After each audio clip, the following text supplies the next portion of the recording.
일가족 사망 시 약 26억 정도 수령할 수 있는 그런 금액으로 봐서는 혹시 보험금을 노린 계획된 행위일 수도 있기 때문에 부모님과 형이 사망해서 나오는 보험금이 26억 원이랍니다. 부모님이 남긴 재산도 20억 원에 달한다는데요. 발각만 되지 않았다면 그의 차지가 됐을 약 50억 원. 아버지가 운영해온 공장 역시 남자의 몫으로 돌아왔을 겁니다. 얘는 좋았죠. 착하고. 그거는 이제 와서 보면은 60 내고 다 사정했다고. 근데 얌전한 성격이었어요. 시키면 시킨 대로 하고. 지난해 1월 제대를 한 남자는 복학을 미루고 아버지를 도왔습니다. 남자를 아는 사람들은 그에겐 가해자란 말보다 피해자란 이름이 어울린다고 말합니다. 그렇지만 25의 그에게 큰돈이 필요한 정황은 없어 보입니다.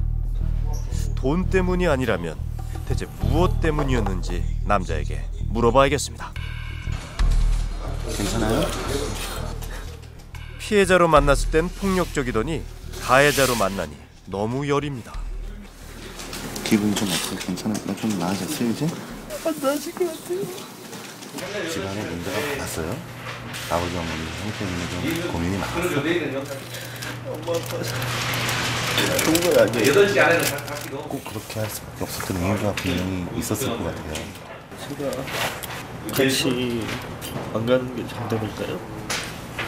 제가 무슨 말을 할 수 있겠어요? 폭제의 눈물일까요? 아니면 쥐어짜낸 연기일까요? 그는 끝내 부모와 형을 살해한 이유에 대해선 입을 열지 않았습니다. 우리만큼이나 그 이유가 알고 싶어서 쉽게 경찰서를 떠나지 못하는 사람, 바로 남자의 이모인데요. 형이 그런 줄 알았어요. 형이 지금도 봐도 안쓰럽고 불쌍하고 엉뚱하게 그냥 푹 풀렸길래 그걸 다 묶어주고 싶고 그 정도지. 내가 절대 그런 행동은 진짜 정신 이상 아니고 그럴 수가 없어요. 평소 됨됨이를 볼 때 절대로 부모를 해칠 아이가 아니라는 얘기입니다. 아직 이야기가 완성되지 않은 겁니다. 진실의 퍼즐 하나가 빠져 있어서 이야기가 쉽게 납득되지 않는 건데요. 계세요? 아직 드러나지 않은 그날의 진실은 과연 무엇일까요? 그런데 3주 전에 새벽 2시쯤 넘어서 그랬어요.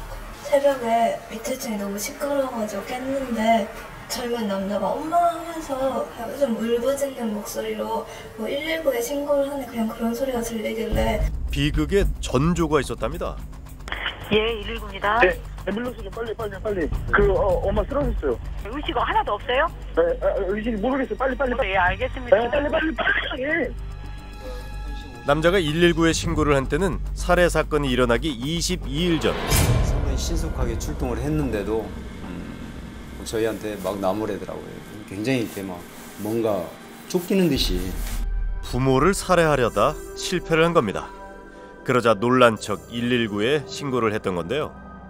콘크리트를 뿌려서 가스를 흡입해서 살해해야 되겠다라는 계획을 했었고, 남자는 1월 30일 범행에 성공하기까지 무려 3번에 걸쳐 살해를 시도했습니다.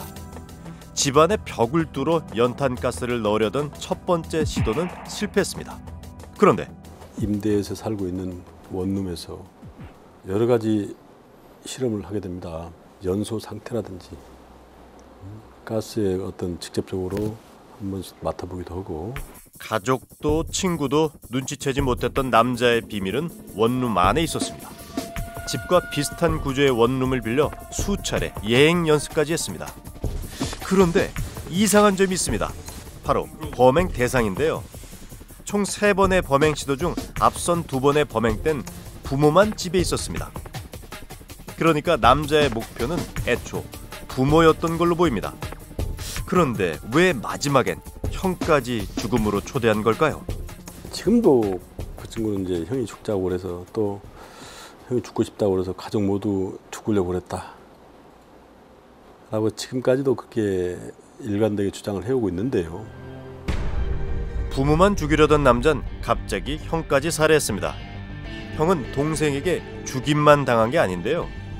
남잔 형이 수면제를 마시고 잠이 들자 태연하게 형의 옷으로 갈아입었습니다. 그러고선 살해 뒤 남은 증거품들을 형의 차에 옮겨 실었는데요. 형을 죽인 것으로 모자라 누명까지 씌운 겁니다. 그 어머니가 어디에 누워 계셨어요? 안방 이쪽에? 어머니에게 딸처럼 살가웠다는 남자. 복학까지 미루며 아버지의 사업을 도왔던 효자. 늘 형부터 챙겼던 아우. 그런 그가 가족을 살해했습니다. 나와주세요 앞에. 하지만 모두에게 똑같이 미안하지는 않은 모양입니다. 엄마 보고 싶으세요? 엄마가 많이 보고 싶어요. 가장 죄송한 분은 누군가요? 어머니. 숨진 어머니에겐 미안하다며 눈물을 쏟는 그가 정작 아버지와 형에겐 한마디 말도 없습니다. 죽은 형에겐 누명까지 씌워놓고 일말의 미안함조차 보이지 않는 동생. 그가 이토록 잔인해진 이유가 궁금합니다.